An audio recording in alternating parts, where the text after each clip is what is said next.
समझने की कोशिश करेंगे।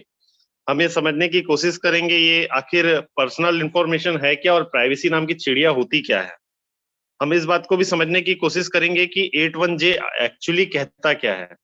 तो हम जैसे इस चैप्टर 2 में है, मैंने सबसे पहले बोला था कि ये सूचना का अधिकार जो है चैप्टर वाइज बना हुआ है और हर चैप्टर का एक टाइटल दिया गया है। तो ये हम चैप्टर 2 में है और चैप्टर 2 का जो टाइटल था वो था सूचना का अधिकार और लोक प्राधिकारियों की बाध्यताएं।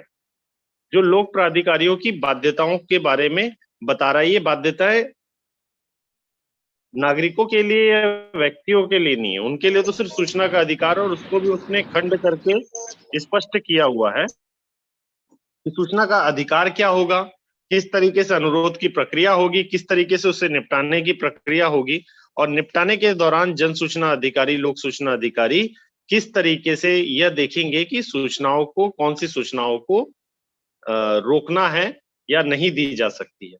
क्योंकि हमारे देश में कोई भी विधि बनी हुई है, चाहे संविधान में हमारा कॉन्स्टिट्यूशन भी बना हुआ है जो हमें फंडामेंटल राइट्स देता है, उस पर भी शर्तें लागू की गई है।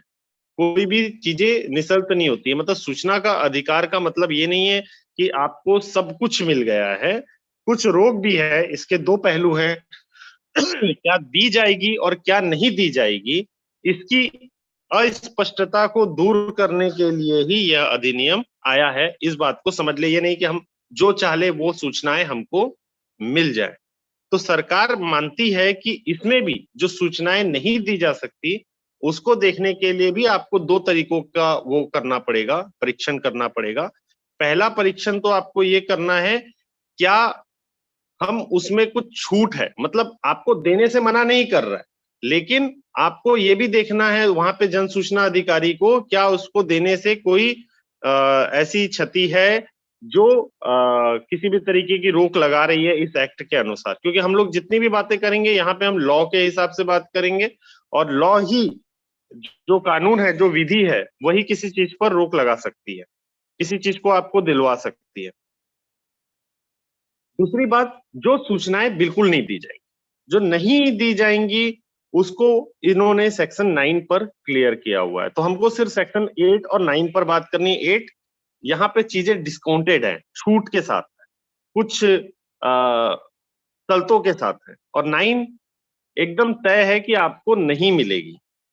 ठीक है, उसमें भी 8 के अंदर में, जब 8(1) में आपको बताता है कि ये सूचनाएं नहीं मिलेगी, तो 8(2) और 8(3) ये भी बताता है कि वहां पर मना करने से पहले किन चीजों का परीक्षण करना है। तो बहुत सारी चीजें हैं। मैं सीधे टॉपिक पे आता हूं, और टॉपिक पे हम सीधा चर्चा करते हैं कि 81J क्या कहता है।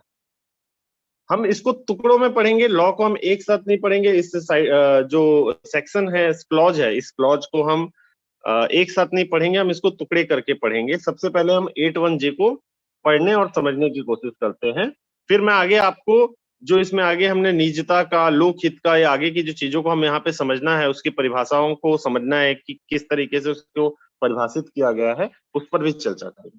तो सबसे पहले क्या बोलता है 81J?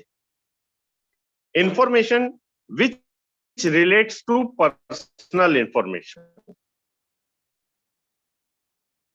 ठीक है, पहला वर्ड है जो सूचना किसी व्यक्तिगत सूचना से संबंधित है, मतलब व्यक्तिगत सूचना है, जो संबंध है जिसका। अब ये सबसे पहली बात आ रहा है, ये व्यक्तिगत सूचना क्या है। हम एक एक करके चलेंगे, एक एक खंड करके उसको तोड़कर पढ़ेंगे। ठीक है, इंफॉर्मेशन का मतलब हम सेक्शन 2F में पढ़ चुके हैं। इंफॉर्मेशन की परिभाषा व्याख्या है, व्याख्या की हुई है। और हमको एक बात अच्छे से समझ लेना है कि जब इसी एक्ट में, इसके डेफिनेशन के पार्ट में, चैप्टर 1 में सेक्शन 2 के अंदर में डेफिनेशन में कोई वर्ड आ गया है, तो भले वो किसी एक्ट में वही शब्द के लिए कोई दूसरे डेफिनेशन हो या कोई न्याय दृष्टांत हो, तो वो सेकेंडरी है। प्राइमरी ये है कि इसी एक्ट में उसकी डेफिनेशन दी हुई है। तो जिसकी डेफिनेशन इस एक्ट में परिभाषित है, उसको इस एक्ट में वही बाध्यकारी हो। सेकेंड स्टेप आता है, जब वो इस एक्ट में परिभाषित ना हो, तो हम दूसरे एक्ट्स में या न्याय निर्णयों के न्याय दृष्टांत को देखते हुए उसको परिभाषित कर सकते हैं। और उसका तीसरा व्यू क्या होता है, जो लॉ डिक्शनरी, ब्लैक डिक्शनरी, या इंटरप्रिटेशंस में जो बहुत सारी डिक्शनरीज हैं, इन सब के जरिए से भी उनके शब्दों की व्याख्या निकाली जाती है। वो तीसरा हिस्सा होता है। तो अभी हमारे पास सबसे पहली बात है कि हमारे ही इस एक्ट में सूचना को परिभाषित किया हुआ है, लेकिन पर्सनल इंफॉर्मेशन को परिभाषित नहीं किया गया है।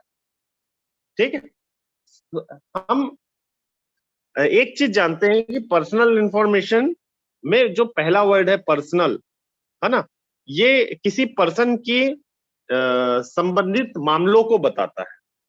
ठीक है, और हमारे पास पर्सन का व्याख्या है। पर्सन की व्याख्या हमारे इस एक्ट में नहीं है, लेकिन अदर एक्ट्स में भी है। आप जनरल क्लॉज एक्ट 1897 में जो इंटरप्रिटेशन एक्ट कहा जाता है, उसमें भी व्यक्ति को परिभाषित किया गया है। और उस व्यक्ति के अंदर में किसी कंपनी, किसी संगठन, एसोसिएशन, कोई बॉडी, इंस्टीट्यूशन, कोई कॉरपोरेशन, इनकॉरपोरेशन, कोई फर्म, कोई यहाँ तक कि जो हिंदू अविभाजित परिवार भी होते हैं, एचयूएफ भी होते हैं, वह भी, है ना, वह भी जो है व्यक्ति की श्रेणी में आते हैं। व्यक्ति मतलब सिर्फ लाइव पर्सन नहीं है, व्यक्ति मतलब सिर्फ देश का नागरिक नहीं है। व्यक्ति के अंदर में हर वो बॉडी आ जाते हैं जो एक तरीके से हम इस एक्ट की नजर से अगर देखें, इस एक्ट की नजर से देखें, तो जो पब्लिक अथॉरिटी नहीं है, जो पब्लिक अथॉरिटी नहीं है, वो पर्सनल की श्रेणी में है। एक नजर में मोटा मोटी 99% तक आप इसको सही मान सकते हैं। 1% हो सकता है कि इसमें कोई चेंजेस की जरूरत पड़े। तो 99% हम ये मान के चले जो लोक प्राधिकरण और नहीं, वो पर्सनल की श्रेणी में जा सकता है। अब पर्सनल हो गया इंफॉर्मेशन, फिर हमारे पास व्यक्तिगत सूचनाओं से संबंध की बात की है। अब उसमें क्या संबंध की बात की है वो आगे हमको मिलेगा। ठीक है, ऐसे व्यक्तिगत सूचनाओं को समझना हो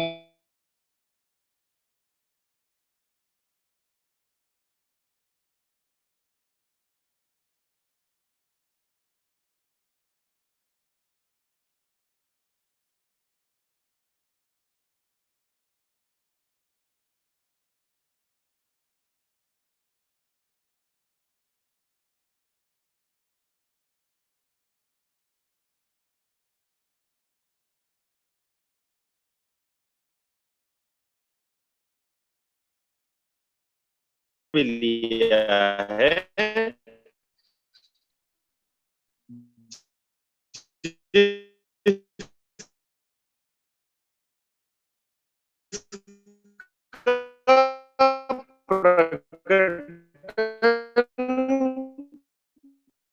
किसी लोक क्रियाकलाप या हित से संबंध नहीं रखता। क्या बोला कि ये पर्सनल इंफॉर्मेशन से था। दूसरा टर्म्स क्या बोल रहा है, दूसरा टर्म्स उसी पर्सनल इंफॉर्मेशन के पक्ष में क्या बोल रहा है कि वह किसी लोक क्रियाकलाप या हित से संबंध नहीं रखता है। मतलब ये लोक हित के मामले वाले जो चीजें होती हैं, मतलब लोक कार्यों से रिलेटेड चीजें होता है, लोक धन से रिलेटेड चीजें होता है, लोक विभाग से रिलेटेड चीजें होती हैं, इनसे बिल्कुल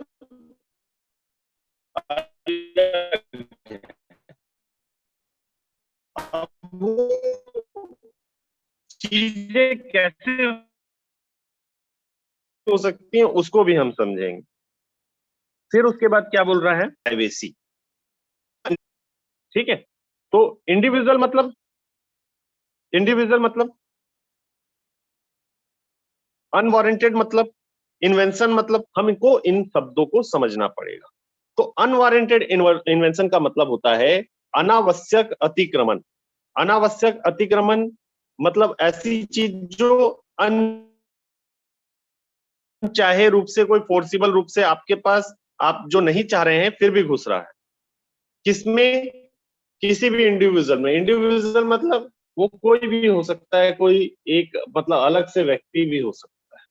ठीक है। तो वहां पर किसी बात को अनवारंटेड इंडिविजुअल जो है वो किसी की प्राइवेसी को भंग कर रहा है।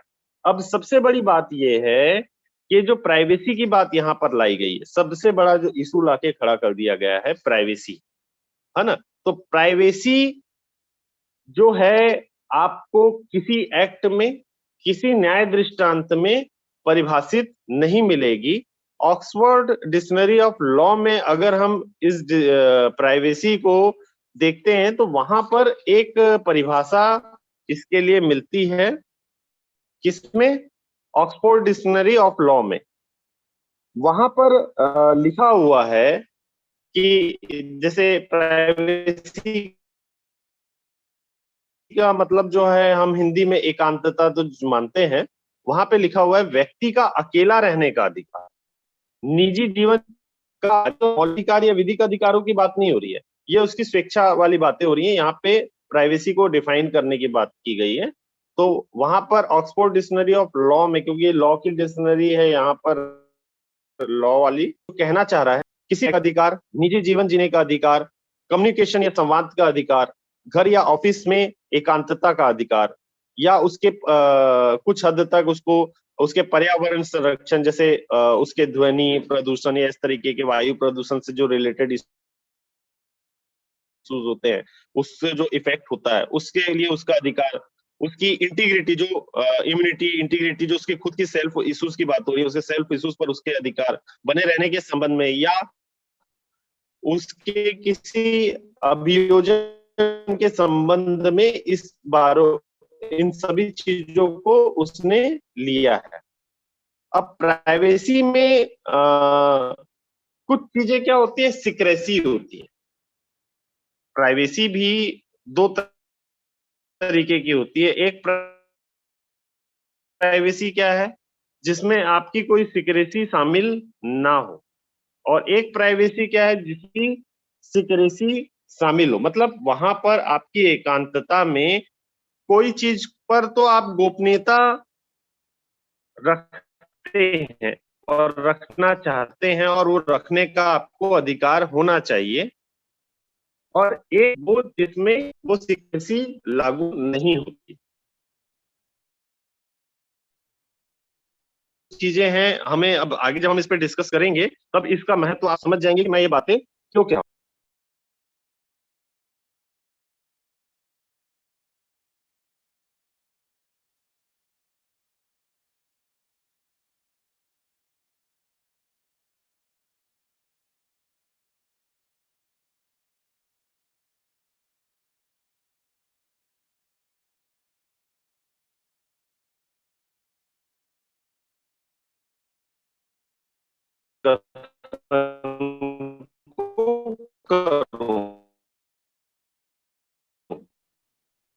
क्योंकि मैं ना तो लॉयर हूं, ना कोई एडवोकेट हूं, ना मेरा सिर्फ आप लोगों के सामने एक सोच है, और मैं सोच को समझते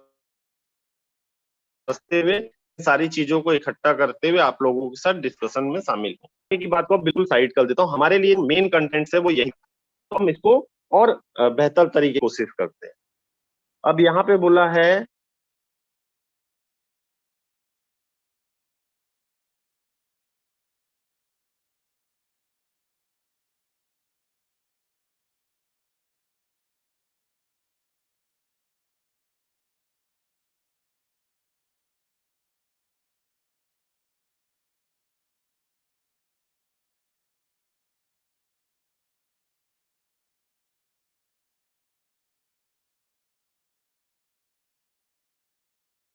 प्राधिकरण से है,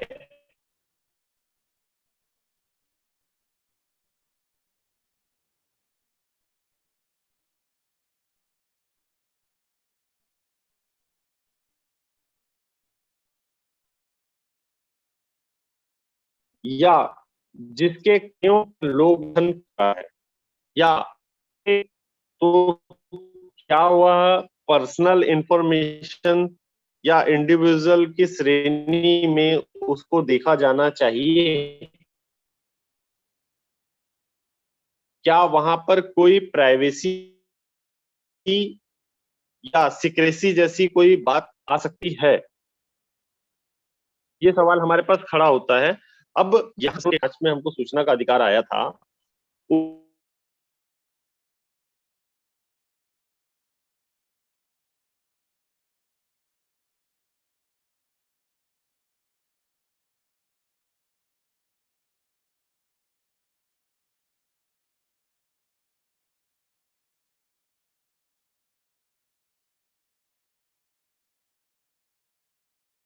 प्राइवेसी, राइट,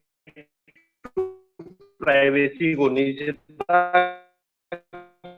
के अधिकार को अनुच्छेद 21 में जोड़ा। जी सही हूं तो 2017 से राइट टू प्राइवेसी का अधिकार हमें मिला है। इससे हमारे पास स्वतंत्रता का अधिकार था, हमको स्वतंत्रता था। हर व्यक्ति को जब आजाद हुआ देश, तो उनको इस बात को दिखाना था कि वो पशु के जैसा जीवन जीने के लिए नहीं है, उनको बेहतर जीवन मिलना चाहिए। उनको कुछ एक्स्ट्रा ऐसे राइट, वह अपने निर्णयों को लेने के लिए स्वतंत्र हो, अपने चीजों को करने के लिए स्वतंत्र हो, अपने जीवन को अपने अनुसार जी सकें। इन सब बातों को हमारे संविधान ने विशेष ध्यान रखा है। और जब हम मौलिक अधिकारों की बात करते हैं, जो सेक्शन 12 से लेके 35 तक, मेरे ख्याल से मैं सही हूँ तो, आर्टिकल्स में मेंशन है, ये हमारे एक गारंटेड अधिकार के तौर पर देखा जाता है। इसके बाद जितने भी अधिकार होते हैं वो गारंटेड अधिकार, फंडामेंटल राइट्स हैं। और इसके बावजूद भी जितने भी अधिकार हमको मिले, जैसे हमको आर्टिकल 19 में बोलते हैं कि हमको अभिव्यक्ति की आजादी है, हमको स्वतंत्रता है अपनी बातों को रखने की, बोलने की, हमको जन आंदोलन करने की, हमको मुद्दों पर अपनी बात के लिए प्रोटेस्ट करने की। लेकिन उनके साथ में उन्हीं आर्टिकल्स के खंडों में, क्लॉजेस में, उस पर रोक भी है, उसमें रोक भी है।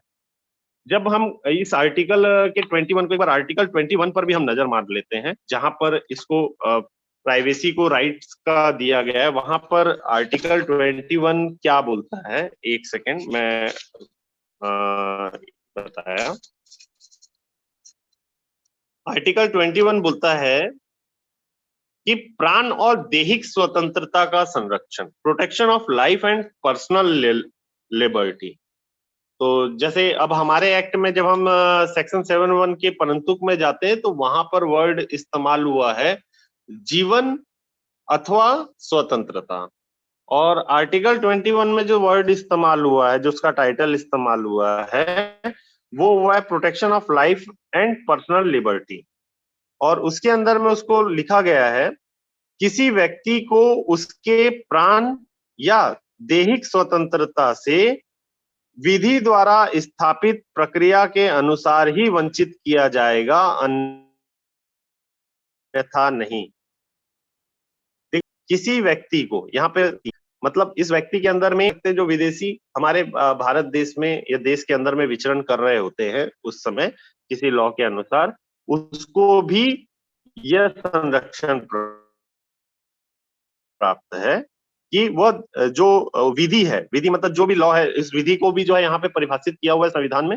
हर तरीके की विधि जो सरकार द्वारा कोई मापदंड मानदंड तय किए जाते हैं, तो स्थापित प्रक्रिया के अनुसार ही वंचित किया जाएगा। जैसे हम बोलते हैं ना कि हमें जीवन जीने का अधिकार है, लेकिन मरने का अधिकार, आत्महत्या का अधिकार नहीं है। क्यों? क्योंकि आपको एक बेटर लाइफ जीने के लिए ये स्वतंत्रता दी गई है, आपको मरने के लिए, आत्महत्या करने के लिए स्वतंत्रता नहीं दी गई है। उस पर भी कई न्याय निर्णय हमारे पास मौजूद है। मतलब सबसे पहली बात आप लोगों को एक चीज जो समझनी थी, वो ये समझानी थी मुझे कि इसमें भी टर्म्स है कि अगर लॉ में कोई चीज फोर्सिबल होती है, कोई चीज फोर्स करती है, तो वो चीज लागू नहीं होगी। अगर आप लोग थोड़ा सा समझना चाहें प्राइवेसी पर आए हुए डिसीजंस को, तो आप 1952 में जब MP शर्मा वाला मामला देख ले, जिसमें डालमिया ग्रुप में कुछ फर्जीवाड़े हो रहे थे, इसके लिए दिल्ली हाईकोर्ट के ने इस पे उनके यहाँ जांच के लिए एक आदेश दिया और उनके लगभग 30 या 40 कुछ संस्थान थी, उसमें एक साथ रेड मारा गया। रेड मारने के दौरान डालमिया ग्रुप ने बोला कि आप जो रेड मार रहे हैं, जो कर रहे हैं, आपकी जो धारणा है आप वहां तक कीजिए, लेकिन हमारे वहां पे कई प्राइवेट डाटाज हैं, प्राइवेट डॉक्यूमेंट्स हैं, वो अभी उसकी गोपनीयता भंग की जा रही है। वो हम और ना फिर भी हमें परेशान करने के लिए वो जो है हमारे प्राइवेट डॉक्यूमेंट्स और प्राइवेट चीजों पर अनावश्यक अतिक्रमण कर रहे हैं। इसको आप उन्होंने परिभाषित भी किया। लेकिन कोर्ट ने क्या कहा? कोर्ट ने कहा कि आपको विधि के अनुसार एक प्रोसेस हो रहा है, ये कोई ऐसा नहीं है कि कोई भी आम आदमी जाके आपके वहां पे रेड मार दे रहा है। प्रक्रिया के अनुसार उनको कुछ खामियां मिली है, उन खामियों और प्रक्रिया के अनुसार आपके यहाँ रेड मारा जा रहा है। उस रेड मारने के दौरान जो भी चीजों की जांच की जा रही है वह एक प्रक्रिया के अंदर है, एक लॉ के अंदर है और वह गलत नहीं है। आपको निजता का अधिकार स्वाभाविक अधिकार है, बट वो गारंटेड अधिकार नहीं है कह के वो केस में निजता के अधिकार को मानने से मना कर दिया। इसी तरीके से 1962 में खड़क सिंह बनाम यूपी का मामला था। यहाँ पर खड़क सिंह, ठीक है, निजता को समझने के लिए अपन ये बातें सारी समझ रहे हैं, तो ये 5 मिनट के इश्यूज हैं। आप लोग निजता को बहुत अच्छे से समझ जाएंगे। इन केसेस को लैंडमार्क केसेस हैं, क्योंकि जो डालमिया वाला मामला था वो आग ने निर्णय दिया था। उसके बाद जो खड़क सिंह का मामला था वो 6 जजेस की सुप्रीम कोर्ट की बेंच थी, Khadak Singh versus state of UP. उस पर बात ये थी कि खड़क सिंह किसी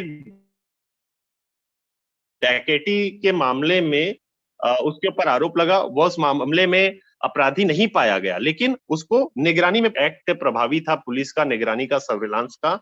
उसके अंदर में पुलिस जो है उसके निजता पर अनवारंटेड इन्वेंशन कर रही थी। ठीक है, मैं बार बार अनवारंटेड इन्वेंशन को क्या समझाने की भी कोशिश कर रहा हूँ यहाँ पे, और प्राइवेसी को भी समझाने की कोशिश कर रहा हूँ। तो वह उसे आधी रात को उसको जाके परेशान करने लगती, उसके चीजों पर जांच करने लगती, उसको थाने आने के लिए बोलती, या किसी भी तरीके से उसको कुछ ज्यादा प्रताड़ित किया जा रहा था। उसको बहुत सारे कंडीशंस इश्यूज लेकर खड़क सिंह माननीय न्यायालय तक पहुंचा। तो माननीय न्यायालय ने बोला कि पुलिस को बिल्कुल राइट्स है आप पर निगरानी रखने का, आप पर आपके मूवमेंट पर ध्यान रखने का, आपकी चीजों को जानने का। लेकिन उसने एक राइट्स एक छोटे तौर पे दिया कि जो आधी रात को उसको परेशान किया जाता है, एक मन चाहे चाह चले गए उसके उसमें इंटर लिया, उस चीज को उन्होंने गलत पाया।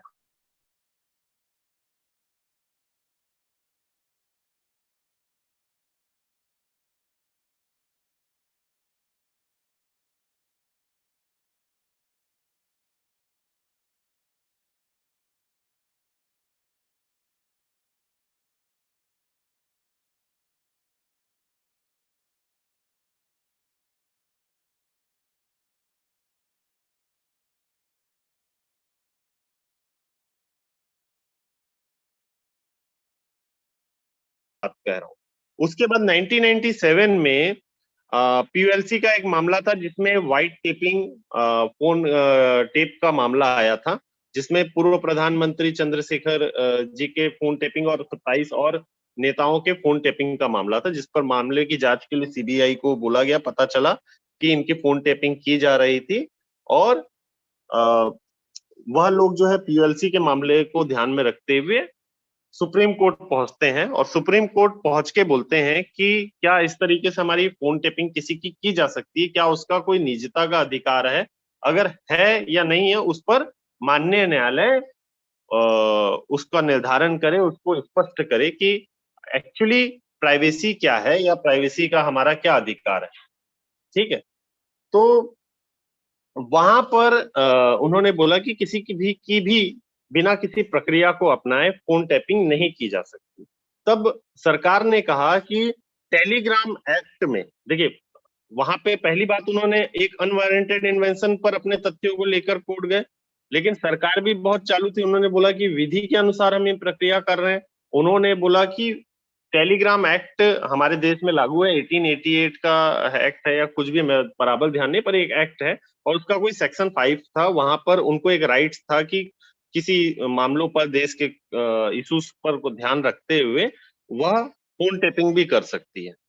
ठीक है, अब उस विधि को ध्यान पर रखकर वो फोन टेपिंग के लिए करने का अधिकार रखती है, बात उन्होंने न्यायालय के समक्ष रखा। अब न्यायालय ने क्या निर्णय दिया? न्यायालय ने निर्णय दिया कि सरकार जो है अपने मनमाने तरीके से किसी की भी फोन टेपिंग नहीं कर सकती, उसके लिए भी उनको एक प्रक्रिया तय करनी पड़ेगी और उस प्रक्रिया में फोन टैपिंग का अधिकार असीमित नहीं किया जा सकता कि कोई भी आए और फोन टैपिंग शक्तियों का इस्तेमाल करके कर ले। तो वहां पे उसने होम अफेयर्स, जो सेंट्रल गवर्नमेंट में होम अफेयर्स के सेक्रेटरी और किसी भी राज्य के जो होम मिनिस्ट्री है वहां पर वहां के सेक्रेटरी को यह परमिशन लेना आवश्यक कर दिया गया कि आप इनसे परमिशन लेकर ही ऐसा कर सकते हैं, और इसके लिए भी कोई कमेटियां बैठाई गई कि वह कमेटियों के सामने आप 7 दिन के अंदर रखेंगे कि आप ऐसी कोई फोन टैपिंग कर रहे हैं, और वह कमेटी हर 2 महीने में उसका परीक्षण भी करेगी। मतलब वहां पे 3 क्लॉज रखे, पहला कि वो सेक्रेटरी होम अफेयर्स या होम मिनिस्ट्री के जो सेक्रेटरी होंगे स्टेट के, उनके परमिशन से होगी। दूसरा, जब ये फोन टैपिंग होगी तो 7 दिवस के भीतर एक कमेटी होगी, उस कमेटी के सामने जानकारी दे दी जाएगी कि ऐसी कोई फोन टैपिंग हो रही है, और वो कमेटी देखेगी कि वो सही है कि नहीं है। तीसरा, हर 2 महीने में वो कमेटी देखते रहेगी कि जो फोन टैपिंग की जा रही है वो सही है कि नहीं, उसको जारी रखना है कि अब बंद कर देना है। तो इस तरीके के टर्म्स को लेके आया। इसी के बाद जो है देखेंगे, अब सीधा मेन उसमें आ जाते हैं। बहुत सारे जजमेंट है, उतने सारे जजमेंट नहीं हो सकते, लेकिन मैं सिर्फ यहाँ पर आप लोगों को एक चीज यही समझाना चाह रहा था कि कोई अनवारंटेड किसी व्यक्ति के उसमें अंदर अनवारंटेड तरीके से नहीं घुस सकते, आप अनावश्यक तरीके से अतिक्रमण नहीं कर सकते, किसी के घर में आप जबरदस्ती नहीं घुस सकते। इस बात को मैं समझाने की कोशिश कर रहा था, लेकिन घुस सकते हैं जब कोई लॉ में वो चीज मेंशन हो। अगर आपने किसी व्यक्ति के लिए कोई बात, अपनी अभिव्यक्ति रखी, तो आप रख सकते हैं, ये आपका राइट्स है, लेकिन वो बात सही है ये साबित करने का भार आप लगा रहे हैं, तो वो बेबुनियाद आप किसी को नीचा गिराने वाला या उसकी मानहानि करने वाली बात नहीं कह सकते, बशर्ते वह चीज सत्य ना हो। अगर सत्य है तो आप बोल सकते हो भाई उसने, वो चोर है, आप बोल सकते हो चोर है, तो आपके पास वो बुनियाद भी होना चाहिए, वो तथ्य भी होना चाहिए, लीगल आपके पास ऐसी बातें होनी चाहिए, तथ्य होने चाहिए, ग्राउंड्स होने चाहिए कि आप बोल सको कि वो चोर है ना। अनदर आप किसी को चोर नहीं बोल सकते। ठीक है, यही बात आपको मुझे समझाना था। अब 2017 में 21 मामलों पे जजों में उन्होंने बोल दिया कि भाई प्राइवेसी नाम की चिड़िया है और वो हमारे राइट्स में रहेगी, निजता है। और उसी के बाद बहुत सारे धड़ धड़ाते हुए 2017 के बाद बहुत सारे निर्णय आए। अब बहुत सारे निर्णय को समझना है तो आप छोटे से तौर पे मैं इसको समझाता हूं, क्योंकि हम लोग 8(j) में निजता को नहीं समझ पा रहे थे। उसको, निजता को समझने के लिए हमको इतने सारे केस स्टडी को समझना पड़ रहा है। ठीक है, तो उसके बाद आया हमारे पास आधार कार्ड का राइट 2019 में, है ना। तो नहीं, आधार कार्ड का राइट नहीं आया, बल्कि ये हमारे लिए निजता के अधिकार को तोड़ने वाला राइट आया ना, जो 2017 में इस बेंच ने कहा। और इसमें सबसे बड़ी गलती ये थी कि, गलती नहीं थी बल्कि सही था, कि उसमें भी प्राइवेसी को परिभाषित नहीं किया। जजेस क्या बोलते हैं कि निजता को या प्राइवेसी को परिभाषित करने से उसकी सीमाएं बंद जाएंगी, ये समय के अनुसार बदलता रहेगा। प्राइवेसी के अर्थ की उसमें एडिशन किया जा सकता है, कुछ हटाया जा सकता है ना। तो इस बात को रखते हुए उसको परिभाषित करने से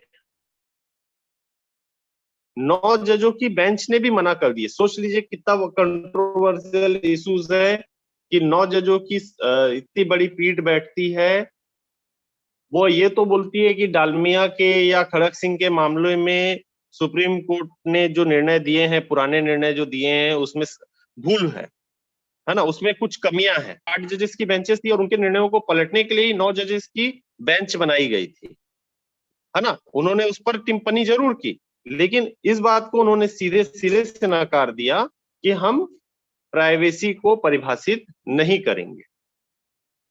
ये बहुत व्यापक है और समय के अनुसार बदलता रहेगा। जब इतनी बड़ी बेंच उसको परिभाषित नहीं कर पाई तो डेफिनेटली हम भी नहीं कर सकते। हालांकि ये जो प्राइवेसी है, ये सब फॉरेन इश्यूज हैं, अमेरिका के वहां पे प्राइवेसी के राइट्स जो हैं बहुत पुराने हैं, ये सब वहीं से अडॉप्ट हुए हैं। हमारे संविधान में जब अम्बेडकर साहब ले रहे थे तो अय्यर साहब ने उसको मना कर दिया था। मैंने अपनी पढ़ा तो इसके पढ़ाई के दौरान में कोई जानकारी हुई तो उसको बदलाव करके लॉ के अंदर में रखा गया। तो 2019 में लेकिन इसके विरुद्ध थोड़ा सा चेंजेस करते हुए निर्णय आया, जब पुट्टास्वामी जो कर्नाटक राज्य के जो हाई कोर्ट है वहां पर रिटायर्ड चीफ सॉरी एक न्यायाधीश थे, उन न्यायाधीश ने उसमें उन्होंने बोला था के कि एस पुट्टुस्वामी, पुट्टुस्वामी तो आधार कार्ड, जस्टिस के एस पुट्टुस्वामी जी ठीक है सर। 2012 का मामला है, संख्या 494 है उसकी। बिल्कुल।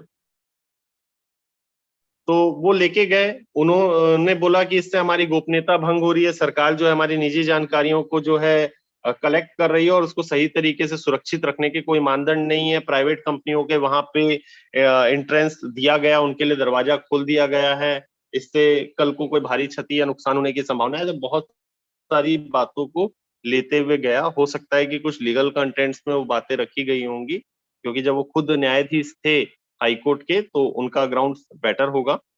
उसके बावजूद भी ये 5 जजेस की जो बेंच थी सुप्रीम कोर्ट ने, ये 5 जजेस की बेंच का निर्णय था, उन्होंने सीधा यह बोलते नकार दिया कि आधार कार्ड के लिए एक यूनिक प्रोविजन किया गया है। वहां पे जो आई का, हार्ट्स का, थम्स का, स्किन, आपके चेहरे का जो भी डाटा कलेक्ट किया जा रहा है, वह है ना एक विधि की प्रक्रिया के अनुसार है और इसमें कुछ भी गलत नहीं है। लेकिन जहां पर जो एक्स्ट्रा सुरक्षा उपायों की जरूरत है वह किया जाएगा। मतलब वहां पर ऐसी चीजों को मानने से मना कर दिया माननीय न्यायालय ने कि सरकार ऐसा नहीं कर सकती। सरकार कर सकती है, एक विधि के अनुसार कर सकती है। मतलब 2017 में जिसको एक मौलिक अधिकार के तौर पे प्राइवेसी को जोड़ा गया, 2019 में आधार कार्ड के रिवीजन पिटिशंस में उस बात को यह कह के मना कर दिया गया कि प्राइवेसी तो है, आपकी प्राइवेसी की सुरक्षा भी की जाएगी, लेकिन उसमें कंडीशंस होंगे। ये कंडीशनल, चिड़िया तो है, उसके पर भी हैं, उसको उड़ने की आजादी भी है, लेकिन ये नहीं है कि वो इतना उड़ जाए कि हमारे ठीक है, आप लोग समझ रहे हैं। ठीक है, राइट टू इंटरनेट इसी के अंदर आता है। जम्मू कश्मीर में सरकार ने मतलब देश की नहीं, मतलब उसकी बहुत बड़ी वो की, वहां पे उन्होंने पूरा इंटरनेट नेटवर्क बंद कर दिया ताकि किसी भी तरीके का हुड़दंग ना मचे। जब जम्मू कश्मीर को अलग 2 राज्यों में वो किया गया तब, तो उस पर एक मामला गया था माननीय न्यायालय ने, तो माननीय न्यायालय ने बोला कि इंटरनेट का भी राइट्स है आपको। ठीक है, तो उसके बाद क्या हुआ, 2G स्टैंडर्ड का इंटरनेट वहां पे दे दिया गया, जिसमें आप सिर्फ कंटेंट्स, आप मैसेजिंग के जरिए से अपनी बातों को आपस में चर्चा कर सकते थे। बहुत हाई स्पीड इंटरनेट नहीं होता था, आप सब जानते हैं। ठीक है, इसी तरीके से सीसी कैमरा, जो पब्लिक प्लेसेस में सीसी कैमरे वाले मैटर्स हैं, इस पर निर्णय आए। इसमें जो सेम जेंडर के लोग आपस में साथ में रह सकते हैं, ये निर्णय आया। ये सब निजता से रिलेटेड थे। इससे पहले इस तरीके के डिसीजंस नहीं आ रहे थे 2017 में, जब तक राइट टू प्राइवेसी नहीं आई थी। तो मैं प्राइवेसी को समझने के लिए इन चीजों को जोड़ रहा हूँ। तो मतलब आप सेम जेंडर का आदमी जो है, 2 आदमी भी आपस में संबंध रख सकते हैं, अपना पति पत्नी के तौर पे जीवन जी सकते हैं, उसका निर्णय आया। आप शादी के बाद भी जो मैरिटल अफेयर्स होते हैं वहां पर महिलाओं का अधिकार है अदर सेक्सुअल रिलेशनशिप क्रिएट करने का, वो प्राइवेसी, राइट टू प्राइवेसी वहां पर भी ली गई थी, तो वो भी आया। ठीक है, आपको अपना नाम बदलना, धर्म बदलना, लिंग बदलना, ये हमको अपने हमारे आर्टिकल में बहुत शुरू से अधिकार दिए गए हैं कि हम अपने नाम को बदल सकते हैं, हम धर्म को बदल सकते हैं। ये हमारा इश्यूज है कि हम किस धर्म को माने, हम किस चीज को फॉलो करें। उसके लिए प्रक्रिया हो, उसमें 16 में शायद धर्म वाले में आते होंगे। ठीक है, जैसे अब आप अपना जेंडर बदलना चाहते हैं, मतलब कोई व्यक्ति अपना जेंडर बदल रहा है, वो आदमी से औरत बन रहा है, औरत से आदमी बन रहा है, तो ये भी उसकी प्राइवेसी का राइट्स है। अब तिवारी मामला था, अब उनकी एक वीडियो निकलती है कि वो कुछ मतलब राजनीति में होते हुए एक उनकी एक वीडियो आती है, एडल्ट वीडियो आती है। अब वो जो एडल्ट वीडियो वहां पर आती है, तो वहां पर दो तथ्य होते हैं, एक तो उनकी प्राइवेसी के अंदर में इंटर्ड हुए, और दूसरा जो है उनकी गरिमा को उनको पहुंचाने की क्षति पहुंचाएगी। क्या इस तरीके की वीडियो आने के बाद सिर्फ उन बाई लॉ उनका कुछ नहीं हुआ? वहां पे एक बात ये भी देखी कि भाई सेक्सुअल आपने किया, भाई दोनों ने अपनी स्वेच्छा से किया, दोनों का अपना राइट्स है, बल्कि जिसने वो वीडियो जारी किया उसके उद्देश्यों पर सवाल खड़े किए गए कि भाई ऐसा करके उसको क्या लाभ हो रहा है या उससे लोकहित क्या हो रहा है।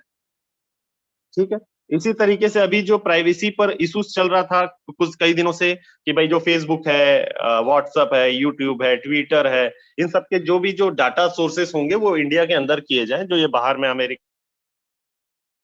वगैरह इधर पे ये सारे सेंट्रलाइज इंटरनेशनल डाटा इकट्ठे किए जा रहे हैं, उसको सरकार जो है अपने नियंत्रण में लाना चाहती है, वो भारत के अंदर में लाना चाहती है। तो इस पर भी चर्चाएं चल रही है ताकि कोई भी ऐसी कोई कंटेंट्स हो, आप व्हाट्सएप में कोई ऐसा कंटेंट आ जाए, इस पर भी कई तरीके की अभी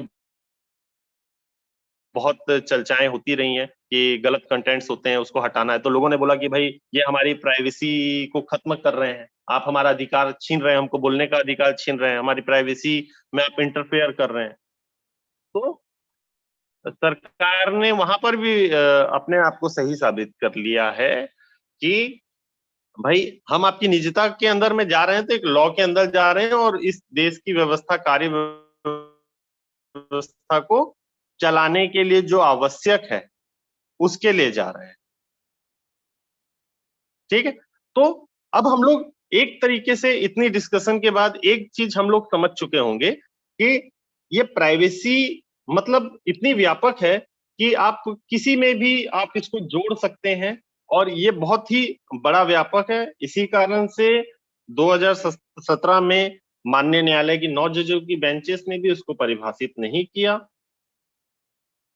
ठीक है, तो हमारे लिए उसको परिभाषित करना संभव नहीं है, लेकिन हम क्या है इसको समझ सकते हैं कि हमारा लॉ इसको किस नजर से देखता है, हमारे कोर्ट्स इसको किस नजर से देखते हैं, है ना। हम यहाँ पे प्राइवेसी को जब सेक्शन 81G में प्राइवेसी जैसे शब्द को जोड़ा गया 2005 में, तो क्या सोच के जोड़ा गया होगा, सिर्फ हम उसको समझने की कोशिश कर सकते थे, और वही बात मैंने आप लोगों के सामने रखी। तो यहाँ पर जो प्राइवेसी की जो टर्म्स थी वो तीन बातों पर टिकी जाकर, एक टिकी अनवारंटेड इन्वेंशन पर, मतलब अगर आप कोई अनावश्यक अतिक्रमण कर रहे हैं तब तो वो प्राइवेसी के मामले पे आपको सूचना नहीं मिलनी चाहिए। मैं 81G को जोड़ते हुए बात, अगर वो आपका अनवारंटेड इन्वेंशन नहीं है तब आप कोई प्राइवेसी की भंग नहीं कर रहे हैं। दूसरा टर्म्स क्या है कि अगर कोई विधि के अंदर में और उस प्रक्रिया को ध्यान पे रखते हुए आप कोई इंफॉर्मेशन चाह रहे हैं, तो आपने कोई प्राइवेसी की बात वहां पर नहीं खड़ी होगी। लेकिन अगर किसी विधि या प्रक्रिया में वो बातें नहीं है, तो हो सकता है कि वो प्राइवेसी में चला जाए। तो इन सब चीजों को समझते हैं। आगे के टर्म्स पे अभी हम गए नहीं, हमारे पास बहुत सारे टर्म्स और विंडो अभी बाकी हैं, उस पर भी हम चर्चा करेंगे बहुत जल्दी। हम लोग बहुत शॉर्ट में इसको चर्चा कर भी लेंगे और समझ भी लेंगे। अब इसके बाद तीसरा जो इसमें टर्म्स आता है, मैं थोड़ा सा भूल गया कहाँ पर था, अनवारंटेड इन्वेंशन पे बोल दिए अपन ने, प्राइवेसी का। तो इन तीन टर्म्स मैंने इस पे तय किए थे। थोड़ा सा भी बोलने में, बहुत तेजी में बोलने में मैं थोड़ा सा ध्यान से उतर गया मेरे। तो हाँ, सिक्रेसी, तो कुछ चीजें, तीसरा पार्ट था इसका सिक्रेसी। तो जो सिक्रेसी है उसमें हमको ये देखना पड़ेगा कि जब हम कोई इंफॉर्मेशन किसी पब्लिक अथॉरिटी से मांग रहे हैं तो उसको सिक्रेसी के दायरे में लाया गया था कि नहीं गया था, है ना। मतलब जब कोई इंफॉर्मेशन कलेक्ट की गई थी या प्राप्त हुई थी किसी पब्लिक अथॉरिटी के अंदर में, वह इस बात के साथ हुई थी कि वो गोपनीय रहेगा या नहीं रहेगा। अगर वो इस बात के साथ वहां पे पब्लिक रिकॉर्ड्स में शामिल ही नहीं हुआ है कि उसमें गोपनीयता रखी जाए या उसको छुपाया जाए, ऐसा नहीं कि आपने लेटर के ऊपर लिख दिया कि ये गोपनीय दस्तावेज, उसका एक रीजनेबल ग्राउंड भी होना चाहिए और उसको गोपनीय बनाने के लिए ऐसे ग्राउंड्स को एक्सेप्टेड किया जाना भी जरूरी है रीजनेबल ग्राउंड्स पर, तब वह गोपनीय होगी। अगर ऐसा नहीं किया गया है तो अब इसका विवेक किसके ऊपर है, पीआईओ के ऊपर है कि पीआईओ, क्योंकि अब यहाँ पर फिर एक दूसरा शर्त खड़ा होता है। देखिए बहुत सारी शर्तें हैं इसके अंदर में, आपको चीजों को बस देखना है और समझना है आप इसका उपयोग कैसे कर पाएंगे अपने मामले में। यहाँ पर बात आ जाएगी थर्ड पार्टी की। तो मतलब जब कोई चीज पहले से गोपनीय है या नहीं है तय नहीं की जा सकी है, लेकिन पीआईओ को ये लग रहा है कि यहाँ पर कोई चीज प्राइवेसी और पर्सनल इंफॉर्मेशन से रिलेटेड इश्यूज हो सकता है।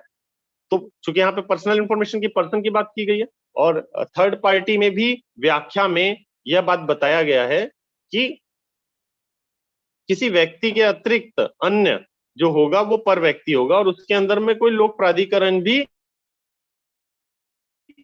हो सकता है ना। तो जनरली हम यही समझ रहे हैं कि हम एक पार्टी हो गए, एक पार्टी पब्लिक अथॉरिटी हो गई और इस दोनों के अलावा कोई तीसरा है तो वह थर्ड पार्टी है। तो थर्ड पार्टी को अगर पढ़ेंगे तब तो वो ठीक है, लेकिन यहाँ पर हिंदी को जब परिभाषित किया गया तब वहां पे लिखा गया शब्द पर व्यक्ति। तो पर व्यक्ति का मतलब क्या होता है, अनदर पर्सन, अदर पर्सन, है ना, दूसरा आदमी, अन्य व्यक्ति। तो यहाँ पर थर्ड पार्टी में क्या हो रहा है, तृतीय पक्ष। पक्ष मतलब कोई व्यक्ति भी हो सकता है, कोई संस्था भी हो सकती है, कोई भी हो सकता है तृतीय पक्ष। तो वहां पे परिभाषा सूट करती है। लेकिन पर व्यक्ति का मतलब हो गया जब कोई कोई व्यक्ति है उसको छोड़कर दूसरा अन्य कोई व्यक्ति। तो यहाँ पर थोड़ी सी परिभाषाओं का हिंदी अनुवाद में खामियां मिलती हैं, तो उन चीजों को हमको ध्यान भी रखना पड़ेगा। कुछ हद तक वो हमको इस तरीके से इंटरप्रिटेट कर देते हैं अधिकारी कि हम भी भ्रम में आ जाते हैं। हो सकता है कि मैं जो आपको बोल रहा हूं वह भी सुधार करने योग्य हो, लेकिन हम मैं जो बोल रहा हूं मैं अपनी बेस्ट जानकारी के अनुसार बोल रहा हूं, जो मुझे लगता है कि ये बेस्ट है और यही सही है। आज तक मुझे यही विश्वास है कि जो मैं बोल रहा हूँ वही सही है। इसके बाद अगर इसमें कोई संशोधन होता है, कोई जरूरत के अनुसार बदलाव होता है, मैं कुछ नया सीखता हूँ, तो उसमें बदलाव भी संभव है, क्योंकि सीखना और समझना एक निरंतर प्रक्रिया है। ठीक है, मैं अब वापस टॉपिक पे आता हूँ। तो पर व्यक्ति की प्रक्रिया के अनुसार चल सकता है। पर व्यक्ति की भी जो प्रक्रिया बताई गई, पर व्यक्ति नहीं, तृतीय पक्ष की, थर्ड पार्टी की जो प्रक्रिया बताई गई है उसमें जन सूचना अधिकारी की जिम्मेदारी है कि वो 10 दिन में उस व्यक्ति को सूचित कर दे, भाई ये आवेदन लगा है, इस आवेदन में ये जानकारी चाहिए गई है। यदि आपकी कोई आपत्ति है तो यथाशीघ्रता से आप उसको 7 दिन, 10 दिन, 15 दिन, जो भी इसमें समय उल्लेखित है, उतने समय के भीतर आप इस पे अपना पक्ष रखें कि यह जानकारी सामने वाले को क्यों ना दी जाए, क्या ऐसा रीजनेबल ग्राउंड है जिसपे ना दी जाए। तो अगर सामने वाले ने उस पत्र को मिलने के बावजूद भी इस पे कोई आपत्ति नहीं उठाता है तब तो सीधे पीआईओ जानकारी दे देगा। दूसरा, मान लो उसने आपत्ति आपत्ति दर्ज कराई कि ये जानकारी नहीं दी जानी है, मैं नहीं चाहता कि वो जानकारी दी जाए, तो इतना सफिशिएंट वर्ड नहीं होगा, उसको यह बताना पड़ेगा कि क्यों ना दी जाए, उससे उसको क्या नुकसान है,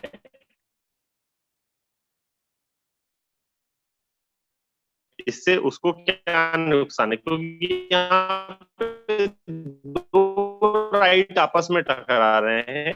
एक राइट टकरा रहा है आपके राइट टू इंफॉर्मेशन का, और दूसरा राइट टकरा रहा है उसकी प्राइवेसी का, उसकी सुरक्षा का, उसकी सुरक्षण करना होगा। ठीक है, अब वहां पर विश्लेषण करने की प्रक्रिया में उसको रीजनेबल ग्राउंड देना होगा कि भाई उसको ये क्षति हो सकती है, ऐसा करने से उसकी लाइफ को खतरा है या किसी ऐसी चीज का खतरा है जिस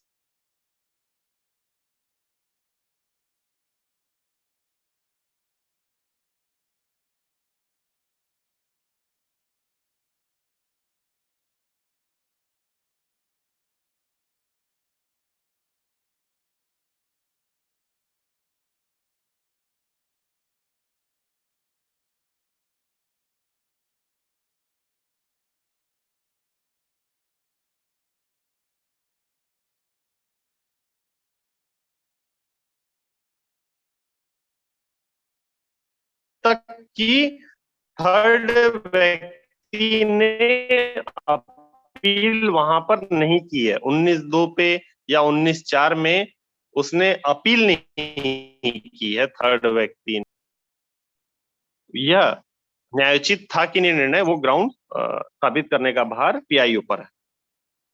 इसी तरीके से जब प्राइवेसी की बात हो रही है, कोई चीज छुपाने की बात हो रही है, जैसे कई सारी हमारे लिए इसमें तकलीफें बढ़ाने वाला निर्णय है, सुभाष चंद्र अग्रवाल के द्वारा 2019 में एक निर्णय आया था सुभाष चंद्र जी अग्रवाल के मामले पर, है ना। वहां पर ये बात खड़ी हुई थी जिसमें नाम, जाति, धर्म, मतलब जितनी भी चीजें हैं, सब चीजों को व्यक्तिगत सूचना माना गया था, कि वहां पर व्यक्तिगत जानकारियां क्या होंगी उसको परिभाषित किया गया, और इसको सरकारों ने क्या किया कि ये व्यक्तिगत सूचना नहीं देनी है करके सर्कुलर जारी किया कई स्टेट्स ने। वहां पे व्यक्तिगत क्या है उसको परिभाषित किया गया था। व्यक्तिगत क्या है, कोई नाम भी है तो उस व्यक्तिगत है, कोई धर्म है, जाति है, जो भी आपकी प्राइवेसी पर्सन इशू से जुड़े हुए जितने भी चीजें हैं सबको उसमें जाएंगी। यह चीज को व्याख्या नहीं किया था, इस चीजों का गलत इंटरप्रिटेशन किसने किया, स्टेट्स ने किया, इन भ्रष्ट, बेईमान, झूठे और हमें भ्रम फैलाने वाले अधिकारियों ने किया उसका गलत इंटरप्रिटेशन।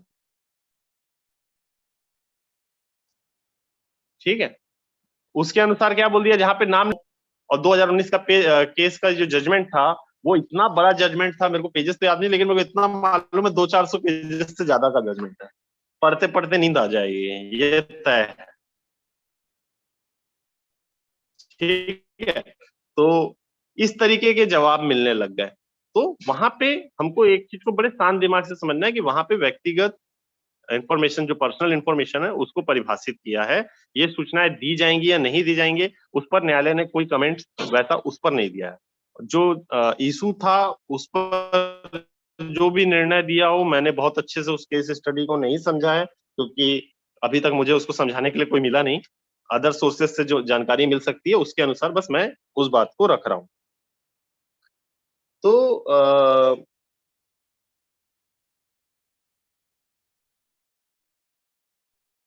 अब फिर से हम 81J को आ रहे हैं, फिर से पढ़ेंगे 81J को। अब हम लोग क्योंकि बहुत कुछ समझ चुके हैं, पहले हम नहीं समझे थे तब हमने 81J को पढ़ा, अब हम कुछ समझ चुके हैं, अब हम 81J को पढ़ेंगे। एक सेकेंड।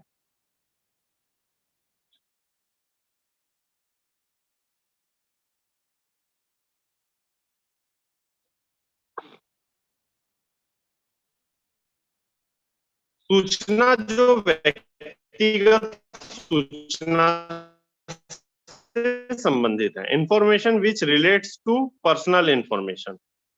ठीक है, ये पहला ग्राउंड था, तो हमने समझ लिया सूचना क्या है, ये हम 2F में पढ़ चुके हैं। व्यक्तिगत सूचना क्या होंगी, इसको भी माननीय न्यायालय ने 2019 में परिभाषित कर दिया है।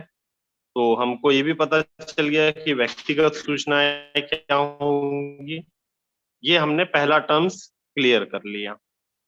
दूसरा टर्म्स था the which has no relationship to any public, जिसके प्रकटन से किसी लोक क्रियाकलाप या हिप टू एनी पब्लिक एक्टिविटी और इंटरेस्ट। तो वह सूचनाएं व्यक्तिगत सूचनाएं की श्रेणी में ली जानी चाहिए जिसका पब्लिक एक्टिविटी से लेना देना है या नहीं। अब यहाँ पर हम गांधी जी की किताब का रेफरेंस लेते हैं। गांधी चीज को व्यक्तिगत सूचना को समझना है तो हमें ये देखना होगा कि वो सूचनाएं लोक प्राधिकारी के पास आई कैसे, मतलब पर्सनल इंफॉर्मेशन जो किसी अन्य व्यक्ति या संस्था की जानकारी है, क्योंकि आप पर्सनल व्यक्ति या संस्थान से तो नहीं मांग रहे, आप मांग रहे हैं लोक प्राधिकारी से, आप चाह रहे हैं लोक प्राधिकारी से, तो आपको सबसे पहले समझना होगा कि लोक प्राधिकारी, तो पहली प्रक्रिया तो क्या है, आपको आधार कार्ड बनाना है, आपको कोई प्रक्रिया के अनुसार कोई सब्सिडी लेनी है, कोई आपको लाइसेंस लेना है, कोई रजिस्ट्रेशन कराना है, कोई पंजीयन कराना है, आप मान लीजिए कि हेल्थ राइट्स पर आपको अपना बीमा आयुष्मान कार्ड बनवाना है, या एजुकेशन के लिए आप अपने आप को बीपीएल हैं, आपको छूट मिलनी चाहिए, आप नहीं सकते हैं, आपको छूट मिलनी चाहिए। तो इस तरीके के आप जो डाटा है किसी लाभ को पाने के लिए या किसी शर्त को पूरा करने के लिए किसी विधि के प्रावधान के तहत आप लोक प्राधिकारी के पास देते हैं। एक तरीका वो हो गया जिसमें वो गवर्नमेंट को या उस अथॉरिटी को दे रहे हैं, तो आपने ये कंडीशन नहीं रखी है कि वो गोपनीय होगा, है ना। तो आपने खुद ही 12, 13, 11, 13 हुआ है कि कोई फायदा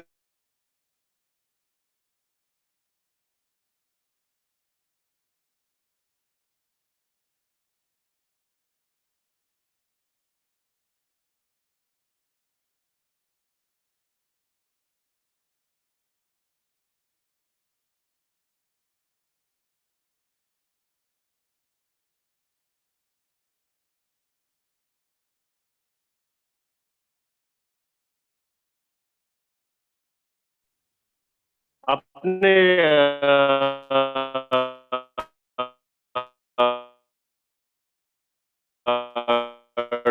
डॉक्यूमेंट जो है या प्राइवेट डॉक्यूमेंट है, पर्सनल डॉक्यूमेंट है, तो उसको उसके लिए इसको आप नहीं देंगे, तो वहां पर भी को सही तरीके से रखना होगा, हमको खुद सीखना होगा। मैं भी आप लोगों के जरिए सीख रहा हूँ, क्योंकि जो हम सीख रहे हैं वही हमारी ड्राफ्टिंग में आगे फ्यूचर में नजर आने वाला है। ठीक है, अब ये तो एक तरीका हो गया लेने का, वो सूचनाएं जो इंफॉर्मेशन है जो रिकॉर्ड्स हैं वो कैसे उस पब्लिक अथॉरिटी में इकट्ठा हो रही हैं। अब दूसरा रिकॉर्ड तरीका क्या हो सकता है कि अब लोग पब्लिक अथॉरिटी के पास नहीं पहुंच रहे, अब पब्लिक अथॉरिटी लोगों के पास पहुंच रही है उन चीजों को इकट्ठा करने के लिए।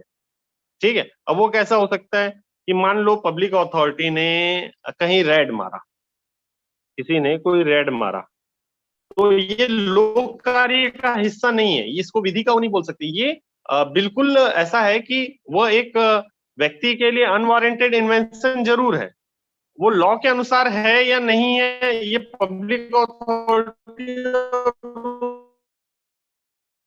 उस व्यक्ति के बीच का मामला है। तो अब वहां पे उसने रेड मारा, रेड मार्क्स कलेक्ट किए, तो वो हमें मिलना चाहिए कि नहीं मिलना चाहिए, ये हम आगे के टर्म्स में समझेंगे, क्योंकि वहां पर हमारे पास एक इसी 81J में आगे में हमको एक राइट दिया हुआ है कि अगर कोई मैटर पब्लिक इंटरेस्ट से रिलेटेड है तो वह हमें मिल सकता है, बशर्ते हमको ये साबित करना होगा। ठीक है, तो वहां पर हम पब्लिक इंटरेस्ट को भी समझेंगे। तो यहाँ पर हमारे पास जो टर्म्स आया वो टर्म्स एकदम क्लियर है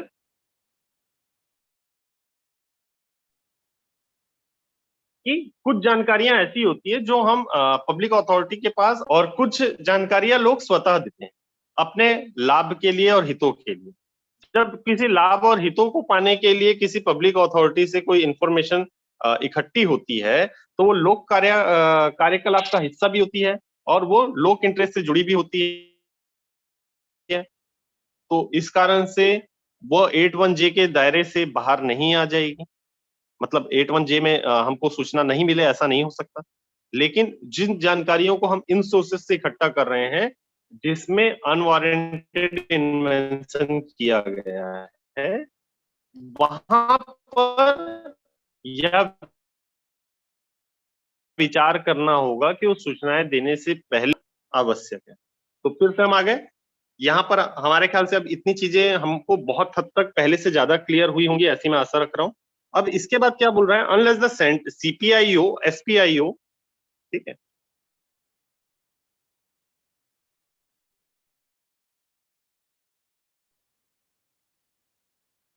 अब यहाँ पे बोला है जब तक कि यथास्थिति सूचना अधिकारी या अपीली अधिकारी का यह समाधान नहीं हो जाता है कि ऐसी सूचना का प्रकटन विस्तृत लोकहित में न्यायोचित है।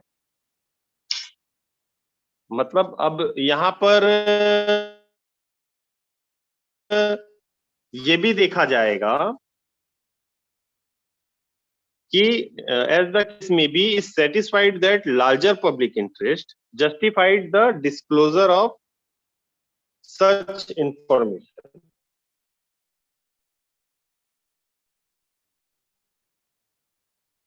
ठीक है, अब हमारे पास दो सवाल आके फिर से खड़े हो गए कि एक तो हम जन सूचना अधिकारी और अपीली अधिकारी के सामने ये समाधान करना होगा। यहाँ पे वो हमें संतुष्ट नहीं करेंगे, उनको संतुष्ट होना होगा, है ना, कि वह मामला, तो अब हमको देखिए जितनी विफलता हमको प्राइवेसी की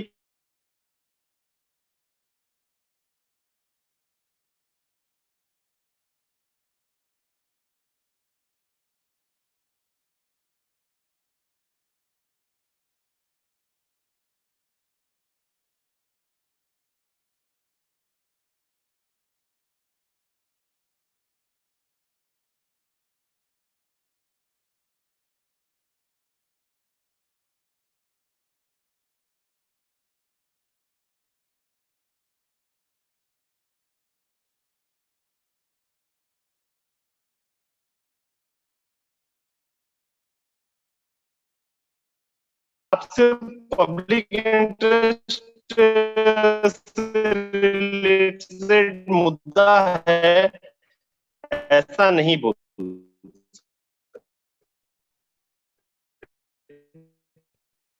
और कोई याचिका, हम इतना तो जान रहे हैं कि याचिका जो है न्यायालय के समक्ष की जाती है, लेकिन हम आरटीआई लगा रहे हैं, आरटीआई लगाने का भी एक अपना उद्देश्य होता है।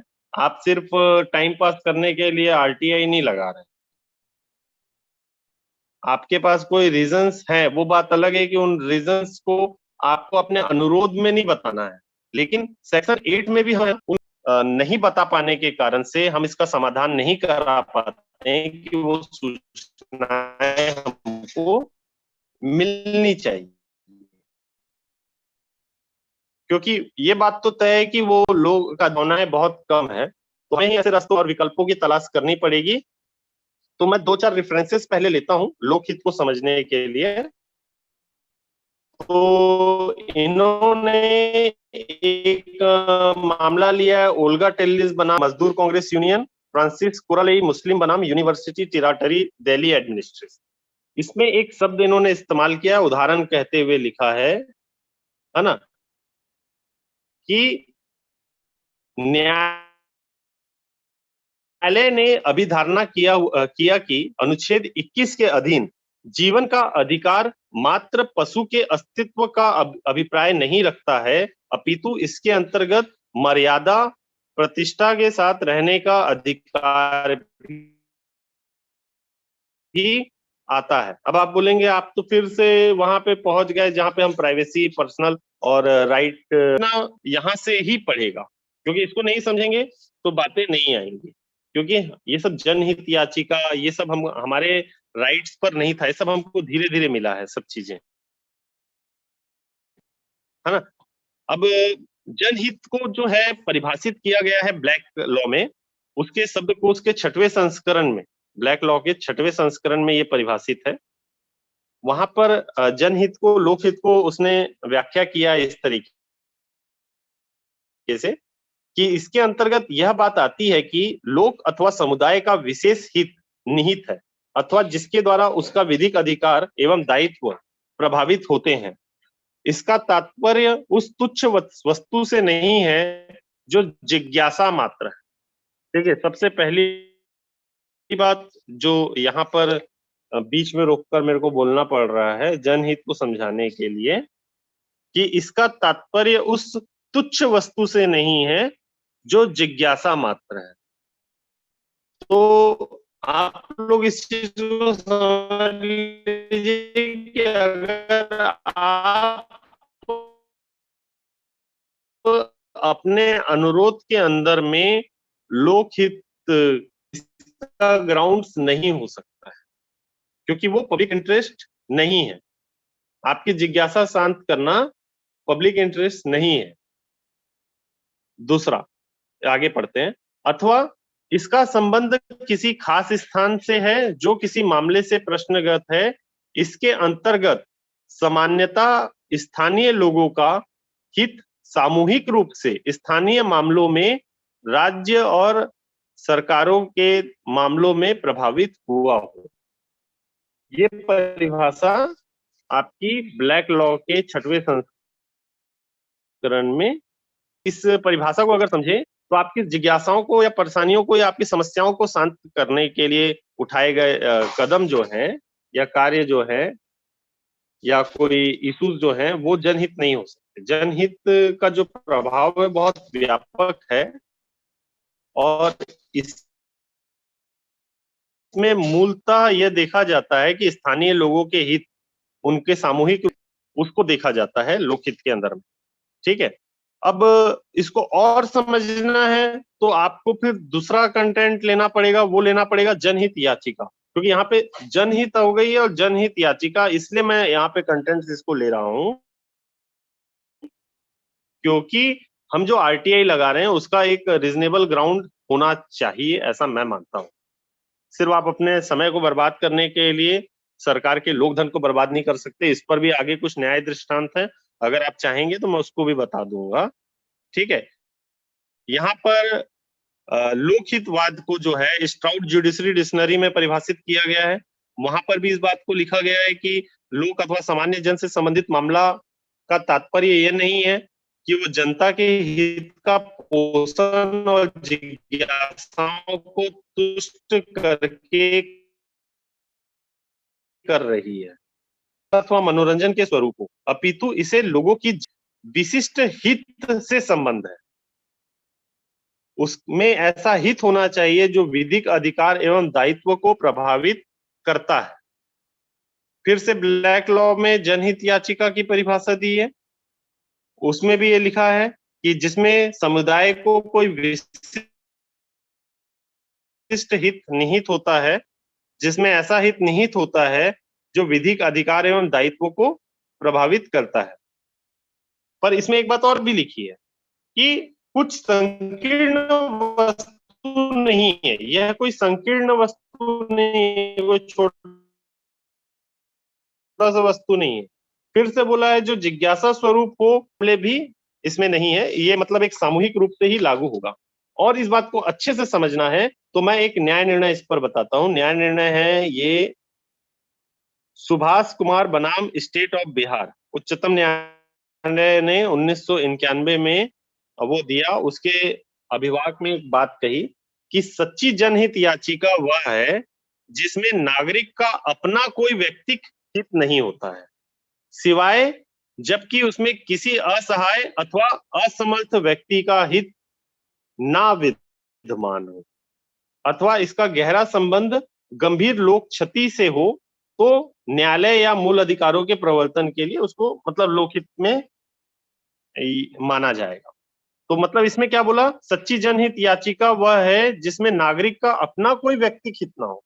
अगर आप आरटीआई में लोकहित का सवाल उठा रहे हैं या आप ये चाह रहे हैं कि लोकहित के अंतर्गत आपको वो सूचनाएं मिलनी चाहिए, तो लोकहित को भी आप समझिए, लोकहित वह है जिसमें आपका व्यक्तिगत पर्सनल इंटरेस्ट नहीं होना चाहिए, है ना, बल्कि किसी असहाय या असमर्थ व्यक्ति के लिए उसमें हितों का, उसके इंटरेस्ट का विद्यमान।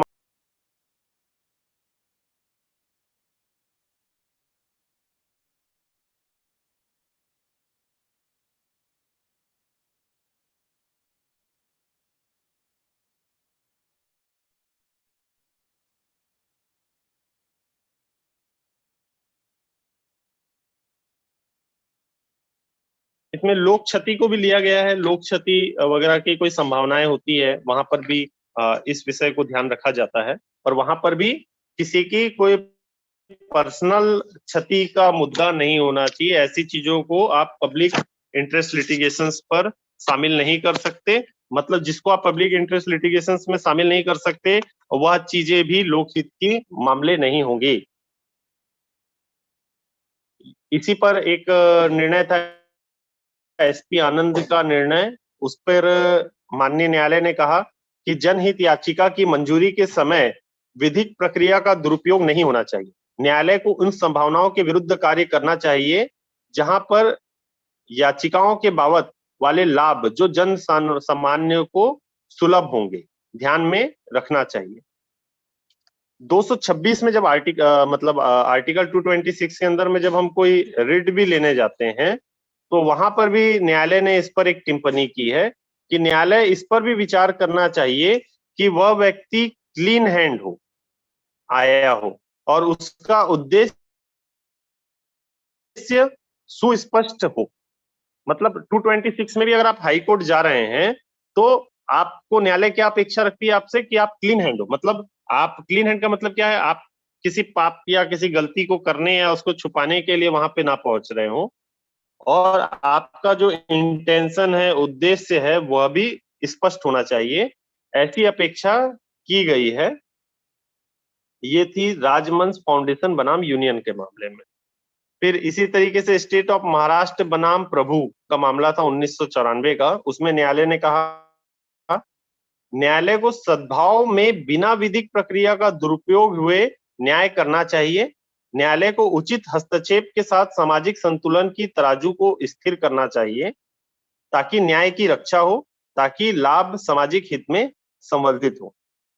तो ऐसे बहुत सारे निर्णय हैं जो लोकहित को परिभाषित कर देते हैं, और मेरे ख्याल से आप लोग इन रेफरेंसेस को, मेरे पास वो ये रेफरेंसेस बहुत सारे हैं, उतने रेफरेंसेस समझने की मुझको नहीं लगता कि आप जरूरत है। आप मेरी बात को समझ चुके होंगे कि लोकहित से मतलब क्या है, और लेकिन चूंकि हमको जब कोई बात रखनी हो तो एक लीगल ग्राउंड पर या रेफरेंस पर ही हम रख सकते हैं। ऐसा मन माना जाके अपन अपने आप से व्याख्या करने लग जाएं, तो उसे जो है ना तो जन सूचना अधिकारी मानेगा, ना अपीलीय अधिकारी मानेगा, ना आयोग मानेगा।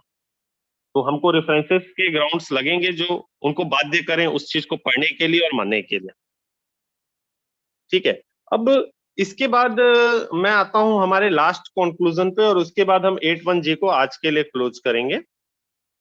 तो वहां पे जो लास्ट इन्होंने जो वर्ड लिखा है परंतु में, कि ऐसी सूचना जिसको यथास्थिति संसद या किसी विधानमंडल को देने से इनकार नहीं किया जा सकता, किसी व्यक्ति को देने से इनकार नहीं किया जाएगा। और ये कंडीशन पूरे सेक्शन 81 पर लागू होती है ऐसा मेरा मानना है, लेकिन हम अभी सिर्फ 81J के परिप्रेक्ष्य में मान लेते हैं जिसको सब मानते हैं। मैं यहाँ पे कोई कॉन्ट्राडिक्टरी इशू नहीं खड़ा करूंगा। सीधी सी बात है, 8(1) के तथ्य पर मैं इस ग्राउंड्स को ले रहा हूं जिसको सब मानते हैं, और इस प्रक्रिया का पालन कोई भी, क्योंकि ये जो है एक मैंडेटरी टर्म्स है जिसको उसे पूरा करना ही है, लेकिन वो पूरा नहीं करता है, क्योंकि यह इस बात का प्रमाण है कि लोक सूचना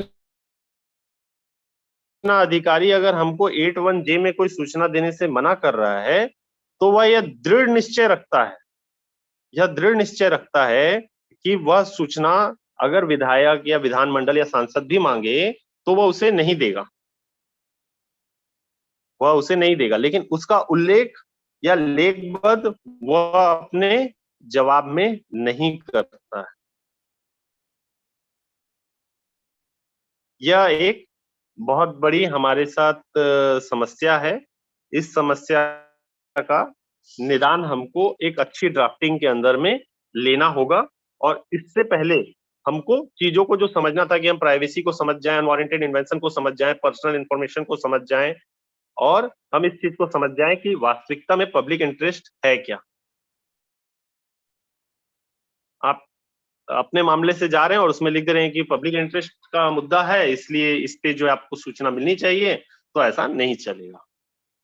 यहाँ पे जितने टर्म्स हैं, सारे टर्म्स को फुलफिल करना चाहिए आपका अनुरोध और आपका एप्लीकेशन। अगर आप ये चीज नहीं कर हो सकते हैं, और न्याय निर्णय भी हमारे खिलाफ ही आएंगे, बहुत अच्छे आएंगे, इसकी संभावना कम है। चलो चलते चलते हम कुछ निर्णय और देख लेते हैं। इसमें केरल उच्च न्यायालय का एक मामला था, त्रिशा इरिस वर्सेस सीपीआईओ का। इसमें था कि किसी बैंक कर्मचारी के क्रियाकलाप के संबंध में, उसके ट्रांसफर के संबंध में जानकारी चाहिए गई थी। इस पे न्यायालय ने क्या कहा? इसमें न्यायालय की जो एक टिप्पणी थी वो गौर फरमाने वाली टिप्पणी है कि न्यायालय ने कहा कि वास्तव में अगर मान लिया जाए कि किसी व्यक्ति की अवैध गतिविधियों या विशेष रूप से भ्रष्टाचार या कदाचार की सूचना उक्त धारा के आधार पर रोकी जा सकेगी, जो कि सूचना का अधिकार अधिनियम में अपेक्षित नहीं करता है। ठीक है। अब इसी तरीके से जो गिरीश राम देशपांडे ये सब में था, जो ब्लैंकेट बैन लगाने वाले निर्णय थे, तो उन सब पर भी हम चर्चा कर चुके हैं, और हम समझ चुके हैं कि हम अभी तक जो है हमको गलत तरीके से गलत जानकारियां ही मिली हैं, हमने सही तरीके से उन न्याय दृष्टांतों को नहीं पढ़ा। सेक्शन 8(2), सेक्शन 4, सेक्शन 10(1), सेक्शन 11, ये सब आपके हथियार हैं जिसके जरिए से आप सेक्शन 8 के अंदर में जो सूचनाएं नहीं भी मिलनी है उसको पा सकते हैं, बशर्ते हम इसका सही इस्तेमाल नहीं करते हैं। हमको अपने आवेदन के अनुरोध को बनाते समय इस बात का विशेष ध्यान रखना है कि अगर में किसी पर्सनल इंफॉर्मेशन से रिलेटेड है, पर आप आपका कोर को उससे जोड़ने की कोशिश करें तो आपको वह मिल जाएगा। अगर आपका पर्सनल इंटरेस्ट नहीं है, पब्लिक इंटरेस्ट का मामला है, तो वहां पे पब्लिक इंटरेस्ट का रीजन आप अपने अनुरोध के साथ में जोड़ें, ताकि और वहां पे ये बाध्य करें जन सूचना अधिकारी को कि आपने अपने तरफ से इस चीज को स्पष्ट कर दिया है, भले ही वो 6(2) में स्पष्ट करना आवश्यक नहीं था। तो आपसे आशा की जाती है कि आप इसको समाधान करें और यह भी बताएं कि इस पूर्ति में मतलब जो कारण है उसको स्पष्ट करें कि आप ऐसा क्यों नहीं कर रहे।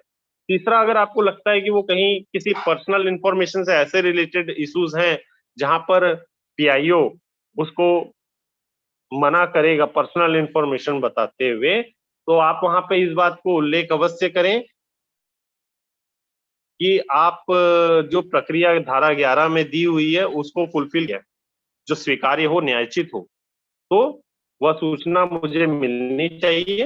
क्योंकि अगर वह तृतीय पक्ष अपील में नहीं जाता है तो आप पर पूरा भार होगा कि आप ये साबित करें कि मुझे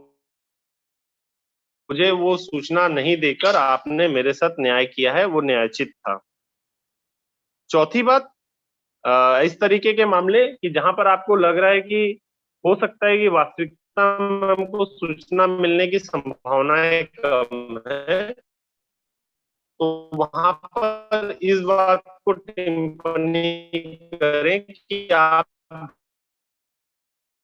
धारा 10 का भी अनुपालन करें। कोई नाम या किसी की पहचान, पुलिस किसी की पहचान और उसको तो ऐसा कंटेंट्स या जैसा बेस्ट पॉसिबल हो, जिसमें अधिकतम सूचनाएं मुझे मिल सकती हो, ऐसी स्थिति निर्मित करते हुए मुझे सूचनाएं उपलब्ध कराएं। ठीक है, आप जो है सेक्शन 8(2) का फुलफिलमेंट करें, जहां पर आपकी जिम्मेदारी है कि आप कोई मामले का इस तरीके से एनालिसिस करेंगे कि वो संरक्षित हितों के नुकसान ज्यादा नहीं है और पब्लिक इंटरेस्ट ज्यादा है, तो मुझे प्रदान कर दें। अगर संरक्षित हित के नुकसान है तो मत प्रदान करें, लेकिन मुझे उसकी स्पष्टता दे कि आपने उसको प्रोटेक्ट इंटरेस्ट की श्रेणी में किस आधारों पर लिया है, जो कि मेरा और आपकी जिम्मेदारी है। जो 7-8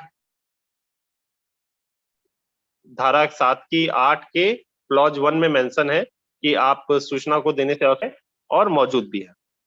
ठीक है, इन कई तरीकों के जरिए से हम जो है 8(1) पर सूचना पाने के हकदार बन जाएंगे, ऐसा मेरा मानना है। हम चीजों को समझने की कोशिश नहीं किए हैं, या कहीं हमसे भूल हो रही थी या और चर्चा की जरूरत होगी तो उस पर भी हम आगे चर्चा करते रहेंगे। तो आज 8(1) का सेक्शन में आज यहाँ पे विराम देता हूँ। किसी साथी को कोई ऐसी बात लगी हो जो अस्पष्ट रह गई हो, या मेरी बात से उसमें उसको कुछ आपत्ति हो, तो बोल सकता है।